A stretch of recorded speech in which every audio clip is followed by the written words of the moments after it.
सीमा पर तनाव कम करने के लिए इंडिया और चाइना के कोर कमांडर्स की मीटिंग अगले 2-3 दिनों के अंदर हो सकती है। इस मीटिंग में इंडिया पीएलए के कमांडर से किन किन मुद्दों पर बात करेगा, इसे लेकर आज एक इंपॉर्टेंट मीटिंग दिल्ली में हुई। इसमें आर्मी चीफ और अन्य कमांडर्स के अलावा एनएसए अजीत डोभाल और chief of defence staff general Bipin Rawat भी शामिल हुए। बॉर्डर पर डिसएंगेजमेंट के लिए होने वाली इस मीटिंग के बीच इंडियन आर्मी पूरी तरीके से बैटल रेडी है। बॉर्डर पर चीन की हर हरकत कैप्चर हो रही है क्योंकि इंडिया को मिल चुका है पीएलए का ऑर्डर ऑफ बैटल।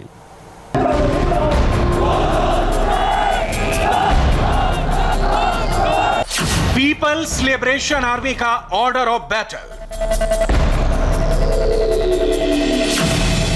एलएसी पर चाइनीज आर्मी की फॉर्मेशन। चीन ने कहां पर कितने बॉर्डर गार्ड तैनात किए, पीएलए की कौन सी ब्रिगेड, कितनी बटालियन कहां तैनात है, एलएसी पर चाइना के कितने टैंक, कितनी तोपें हैं, देपसांग प्लेन से खोरनाक फोर्ट तक, वार फ्रंट से इंडिया टीवी की फुल रिपोर्ट।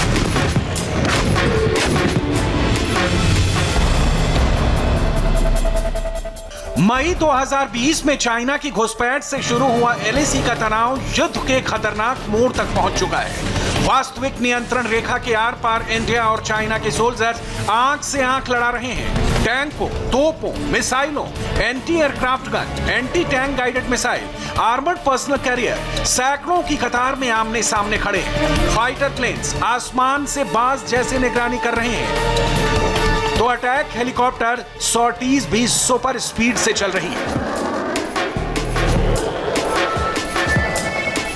इंडियन आर्मी के हाथ में चाइना का ऑर्डर ऑफ बैटल लग चुका है। चीन के एक एक सैनिक की पोजीशन रडार में कैप्चर हो रही है। पीएलए के एक एक मूवमेंट पर सैटेलाइट और विमानों के रडार से नजर रखी जा रही है। इंडियन आर्मी बैटल के लिए रेडी है।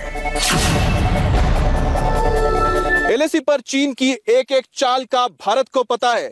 एलएसी पर चीन क्या षड्यंत्र रच रहा है यह भी भारत जानता है और इसका प्रमाण मिला जब रक्षा मंत्री राजनाथ सिंह ने संसद में चीन की पोल पट्टी खोलकर रख दी।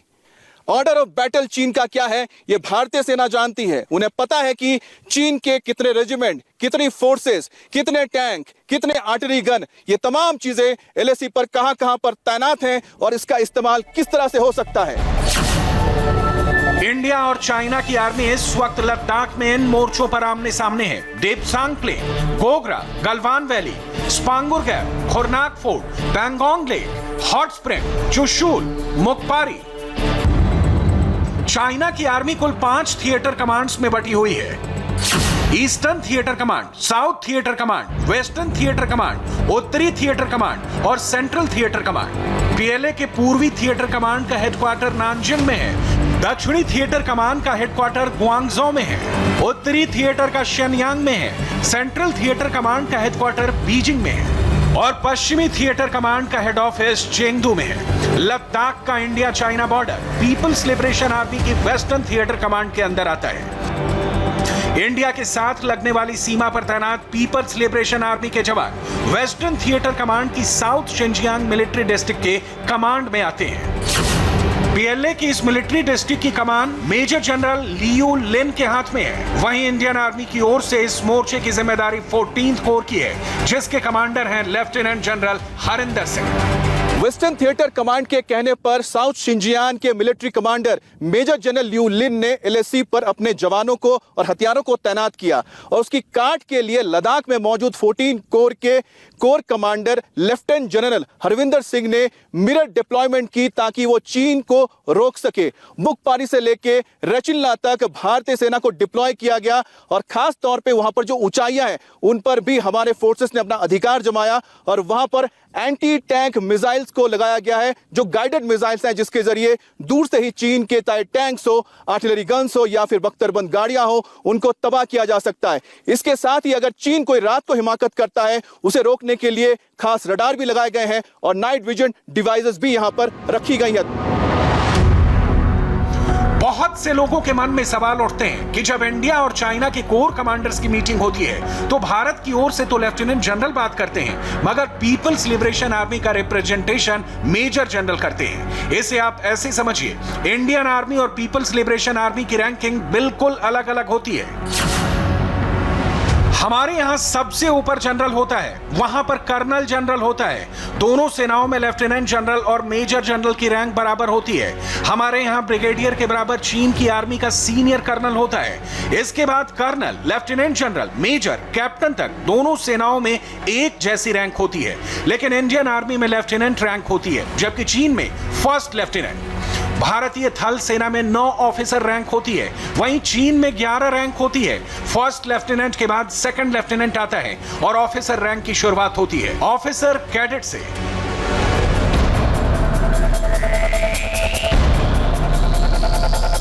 अब आपको बताते हैं कि चाइना ने वास्तविक नियंत्रण रेखा पर कैसी बैटल फॉर्मेशन बनाई है। इस वक्त पीपल लिबरेशन आर्मी ने LAC पर 3 लेयर फॉर्मेशन बना रखी है।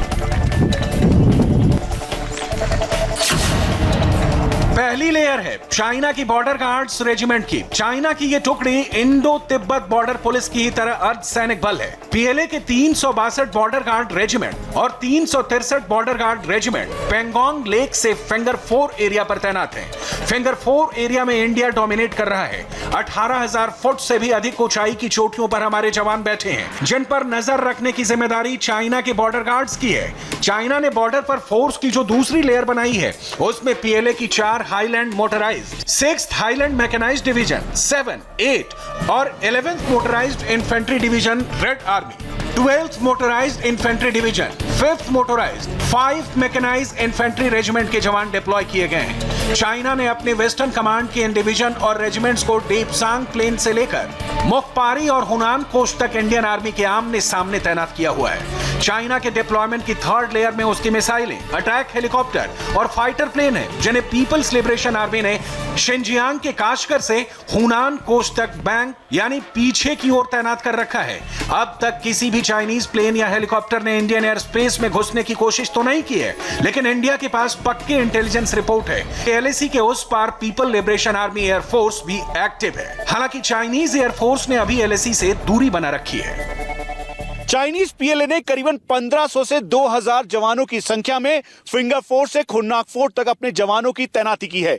इंडिया टीवी को इस बात की जानकारी मिली है कि फिंगर 4 से ठीक ऊपर 18,500 फीट की हाइट पर भारतीय सेना ने फीचर को डोमिनेट किया, जिसकी वजह से चीन बौखलाया हुआ है। ऑर्डर ऑफ बैटल के मुताबिक चाइनीज PLA के 362 border guard regiment, 363 border guard regiment, उसके साथ साथ 6 मोटराइज्ड और 6 मैकेनाइज्ड इन्फेंट्री डिवीजन के जवानों को यहां पर तैनात किया है। वो अपने साथ इन्फेंट्री कॉम्बैट व्हीकल, साथ में artillery guns, armour tanks, anti aircraft gun लेकर आए हैं। यहां पर खुरनाक फोर्ट के एरिया में उन्होंने रडार्स को भी लगाया है और इसके साथ साथ वो हर कम्युनिकेशन को इंटरसेप्ट करने की कोशिश में लगे हैं।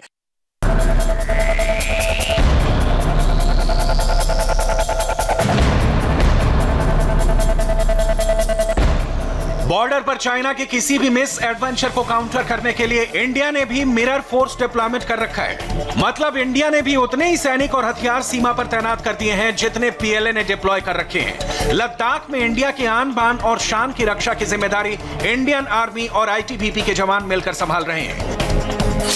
LAC पर लगभग हर फ्रैक्शन पॉइंट पर पीपल्स लिबरेशन आर्मी को चुनौती दे रही है इंडियन आर्मी की 14वीं कोर। इंडिया ने करगिल युद्ध के बाद ही लद्दाख फ्रंट पर 14th कोर को तैनात कर दिया था। उससे पहले लद्दाख फ्रंट की जिम्मेदारी श्रीनगर स्थित 15वीं कोर के पास ही थी। भारतीय सेना के त्रिशूल डिवीजन से साउथ शिनजियांग मिलिट्री कमांड को सबसे ज्यादा डर लगता है। चाइनीज PLA के 30,000 जवान इस पूरे 826 किलोमीटर के लाइन ऑफ एक्चुअल कंट्रोल में है, लेकिन भारतीय सेना की त्रिशूल डिवीजन और ये इस समय एग्रेसिवली सभी फीचर्स को डोमिनेट कर रही है। इंडियन आर्मी की 14वीं कोर को फायर एंड फ्यूरी कोर कहा जाता है।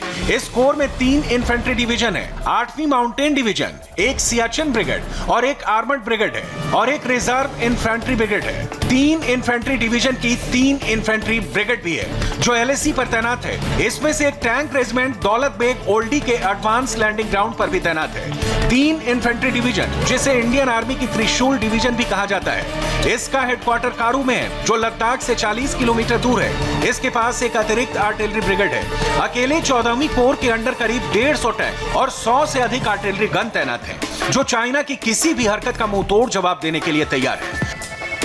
चाइना की सबसे बड़ी मुश्किल यह है कि पेंगोंग लेक के साउथ बैंक और फिंगर 4 एरिया से लेकर मुखपारी तक इंडियन आर्मी फ्रंट को डोमिनेट कर रही है और यही चीन के खींचने की सबसे बड़ी वजह है। चाइना ने सोचा था कि बॉर्डर पर आर्म्स एंड एमुनेशन का हैवी डिप्लॉयमेंट करके वो इंडियन आर्मी को डरा सकेगा, मगर उसका ये दांव नाकाम रहा। दरअसल देखिए कि जो चुशुल का इलाका है कुछ इसी तरह से है। चुशुल इसी तरह से प्लेन एक इलाका है और ठीक उसके सामने इस तरह की पहाड़ियां हैं और बीच में आपको जो गैप नजर आ रहा है दोनों पहाड़ियों के बीच में, उसे ही स्पांगुर गैप कहा जाता है। दूसरी तरफ चीन का मोल्डो गैरिजन है जहां पर बड़ी तादाद में चीन के आर्टिलरी गन, टैंक्स इस वक्त तैनात हैं और इस तरह भारत ने भी अपने टैंक्स और आर्टिलरी गन को तैनात करके रखा हुआ है और अगर लड़ाई होती है तो यहां पर आमने सामने की लड़ाई होगी। मिलिट्री सोर्सेस कहते हैं कि सदर्न लद्दाख में चाइना ने जो तैनाती की है वो असल में स्मोक स्क्रीन है, मतलब एक छलावा, एक धोखा है। चाइना का असल टारगेट तो डेप्सांग प्लेन का इलाका है। उत्तरी लद्दाख का ये एरिया असल में दौलत बेग ओल्डी के एडवांस लैंडिंग ग्राउंड जाने का रास्ता है। इस एरिया को लेकर चाइना के डर की वजह भी समझिए। Daulat Beg Oldi advance landing ground India का सबसे उत्तरी एयरबेस है। यहां से चाइना का शिनजियांग और तिब्बत को जोड़ने वाला हाईवे 294 किलोमीटर दूर है जो इंडिया की फायरिंग रेंज में आता है। वहीं चाइना और पाकिस्तान को जोड़ने वाला काराकोरम हाईवे भी डीबीओ से केवल 314 किलोमीटर दूर है। चाइना को डर है कि डीबीओ के जरिए इंडिया चीन पाकिस्तान इकोनॉमिक कॉरिडोर को टारगेट कर सकता है। चीन की खींच की असल वजह है करीब 255 किलोमीटर लंबी दारबुक श्योक दौलत बेग ओल्डी रोड। 13,000 से 16,000 फुट की ऊंचाई से गुजरने वाली यह रोड दौलत बेग ओल्डी एयरपोर्ट को लेह और दक्षिणी लद्दाख से जोड़ती है। बॉर्डर रोड ऑर्गेनाइजेशन ने इस सड़क को लगभग 20 साल में तैयार किया है। इसकी एक शाखा गलवान घाटी की ओर भी जाती है। हर मौसम में चलने की वजह से ये रोड इंडिया के लिए स्ट्रेटेजिक रूप से बहुत इंपॉर्टेंट है। जब ये सड़क बन रही थी तब भी चीन ने कई बार ऐतराज जताया था। एलएसी पर यह रोड ट्रुप मूवमेंट के लिए बेहद जरूरी है और इंडिया की सप्लाई लाइन के लिए आर्टिरियल रूट। इसे काटने के लिए ही चीन की 6th highland mechanised division Depsang plain में डेरा डाले हुए है और इंडियन आर्मी की पेट्रोलिंग रोकने की कोशिश कर रही है। भारतीय सेना के एयर डिफेंस मैकेनिज्म्स और साथ में फाइटर एयरक्राफ्ट्स और अपाचे के कॉम्बैट एयर पेट्रोल की वजह से एक बार फिर से चाइनीज पीएलए डेप्सांग से लेकर दौलत बेग ओल्डी तक भी बैकफुट पर है। दरअसल डेप्सांग पे वो लगातार प्रेशर इसलिए बिल्डअप करना चाहता है कि डीएसडीबीओ रोड जो कि मेन स्ट्रेटेजिक एक लाइफलाइन भारतीय सेना के लिए है, एडवांस लैंडिंग ग्राउंड तक की कनेक्टिविटी और रसद पहुंचाने के लिए वेदर चेंज के बाद भी ये बहुत इंपॉर्टेंट होगा और यहां पर वो दबाव बनाना चाहता है। ठीक उसी तरीके से जैसे भारतीय सेना ने रिचानला और मुखपारी के एरिया में जो उनका मेन दर्रा है, हाईवे है, उसको डोमिनेट कर चाइनीज पीएलए की गर्दन को पकड़ लिया है।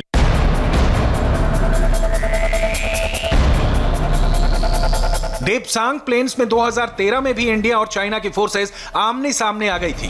तब 21 दिनों की तनातनी के बाद पीएलए को अपने कदम पीछे खींचने पड़े थे। इस बार भी इंडिया ने अपनी फायर एंड फ्यूरी को फुल फोर्स से चाइना के अगेंस्ट खड़ा कर दिया है। अगर चीन युद्ध की धमकी दे रहा है तो इंडिया बैटल रेडी है।